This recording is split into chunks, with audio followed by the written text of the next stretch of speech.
یو ورور سوال کړی دی، وایي مولانا صاحبو خفه کېږه مخه، دا دنیا زندگی ده چې کله تاسو په یو کار کې مبتلا کېږي که نه، د هغې متعلق په تاسو نه تپوسونه کېږي.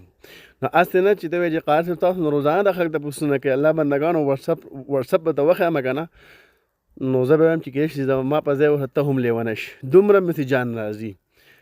نو دا خبره مې تاسو در واچوله، اصلا مې تاسو وویل چې مولانا صاحب روزانه تپوسونه کېږي، 20 او 30 50 پورې میسجونه پراته الله بندګانو.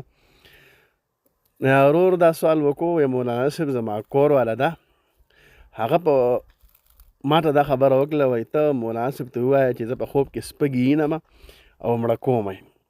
نو دې جواب دا دی وروره خفه کېږه مه چې سپږې نیول او په سر کې سپږې که نه پېژنې که نه پېژنې، هغه مړه کول او قتل کول د یو علامت دا دی که نه چې دغې خور د ما دا درخواست چې د صفایي خیال ساته، یعنې ته صحیح صفایي نه کوې، د خپل بدن صفا نه ساته، صحیح ده.